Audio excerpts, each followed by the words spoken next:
Hello, everybody, and welcome to The Sunshine Life, a podcast of sorts where I'll talk about anime, movies, a bit of Broadway, and maybe a book review or two. So sit back, get your favorite drink, and let's begin.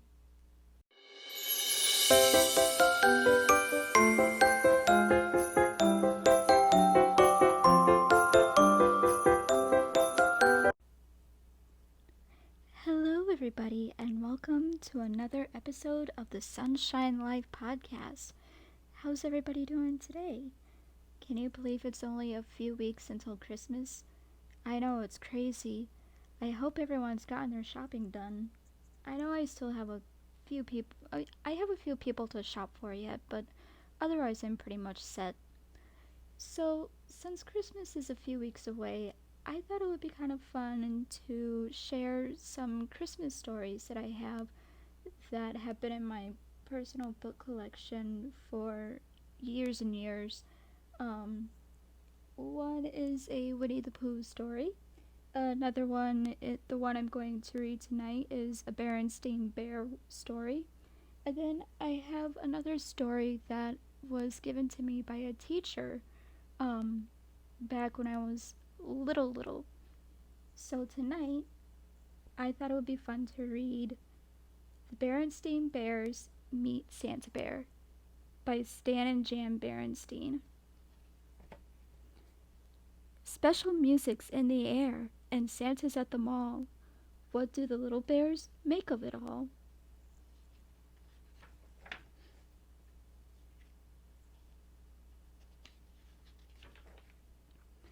It was just 2 days after Thanksgiving, and the sights and sounds of Christmas could be seen and heard all over Bear Country. It seems to me, said Mama Bear as the Bear family arrived at the Bear Country Mall, that the Christmas season starts earlier every year. Yes, isn't it great? Said Papa Bear, admiring the mall decorations. I'm not so sure, sighed Mama. I'm concerned about Brother and Sister Bear. Too much excitement isn't good for cubs. No need to be concerned, said Papa. Brother and sister are good little cubs. I'm sure they'll be calm and sensible about the whole thing. But if Papa had looked at Brother and sister at the moment, he wouldn't have been so sure. They were passing the big new toy store, and Brother and sister didn't look the least bit calm and sensible.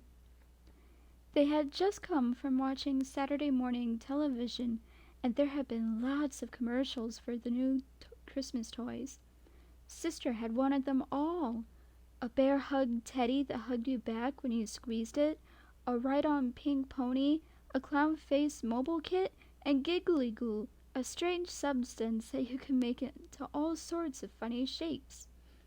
There had been some things that had excited Brother, too, especially a remote control robot that could stand on its head and a dinosaur molding kit.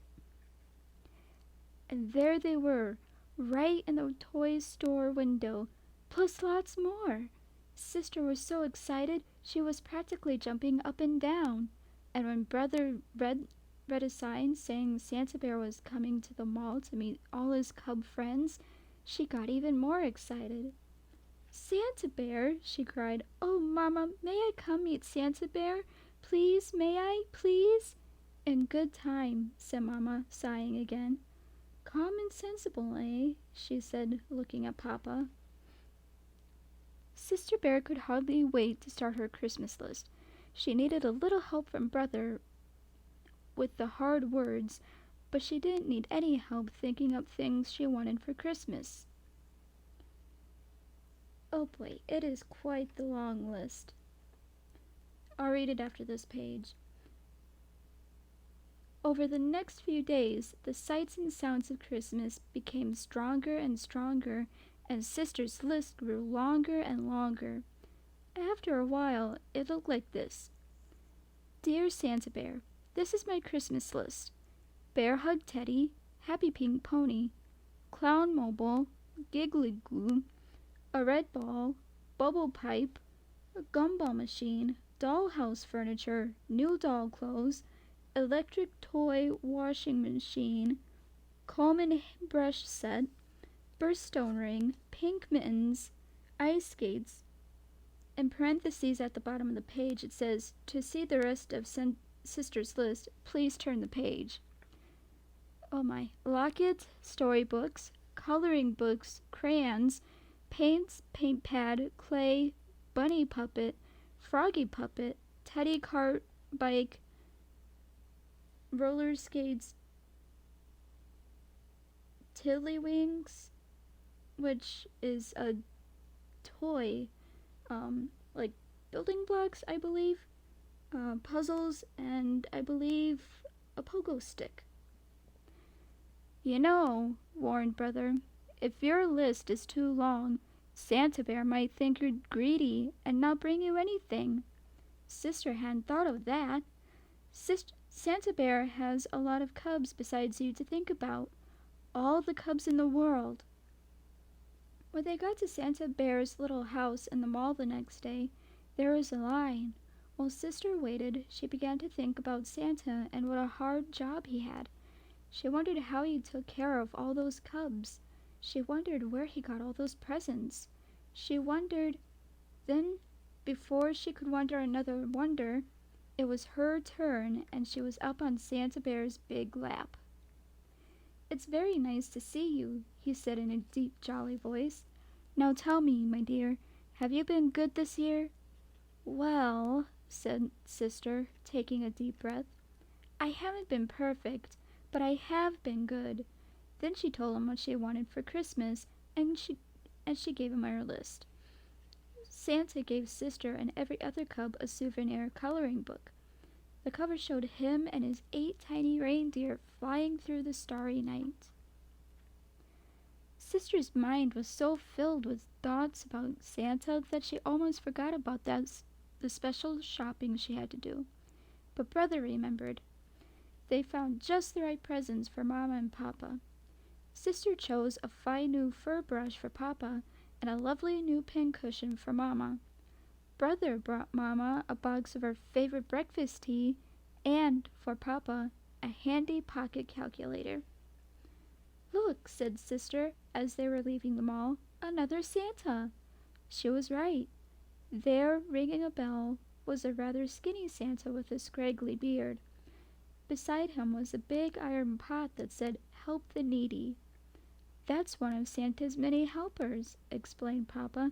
"His job is to collect money to help the needy. Birds who need seed, squirrels who didn't put enough aside for the winter." The Bear family all put money in the pot. Sister had spent all hers and had to borrow some for Mama.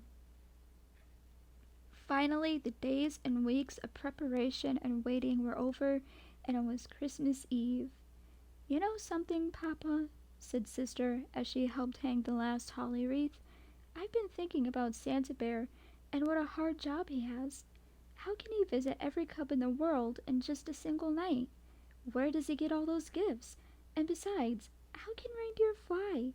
And how can the sleigh land if it doesn't snow? And how can Santa come down our skinny little chimney?" Papa took a deep breath, then looked up at the starry sky. "I guess the answer, my dear, is that Christmas is such a special time that every special, almost magical things can happen. And the most magical thing of all is Santa Bear.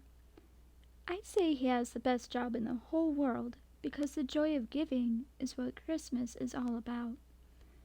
"I suppose," said Sister, "that Santa could just skip the chimney and come in the front door." "I suppose," said Papa.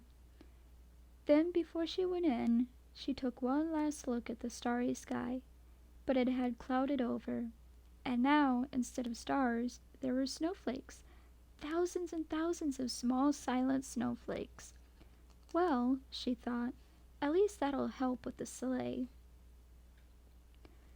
When Sister woke up on Christmas morning, Bear Country was covered with a beautiful blanket of snow, and the floor beneath the bear's Christmas tree was covered with piles of beautiful presents. What fun! What excitement! What shouting! Then, when the excitement and shouting were over, the cubs watched Mama and Papa open their presents. "What lovely, thoughtful gifts," said Mama. Just what I wanted, said Papa. It was a very special moment. Sister knew right then and there that Papa was right.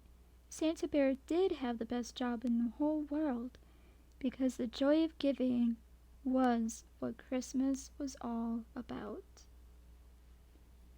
I hope you enjoyed the reading of The Berenstain Bears Meet Santa Bear by Stan and Jan Berenstain.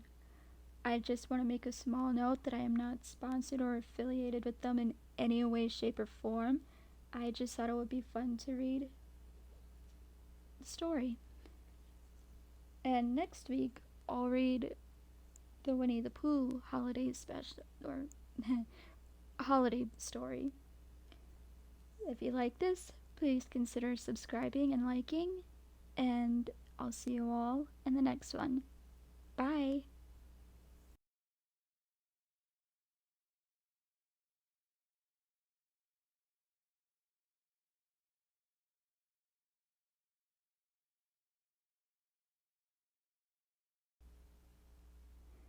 This concludes today's episode. You've been listening to the Sunshine Life podcast. Until next time, my name is Anna, and I hope you have a great day.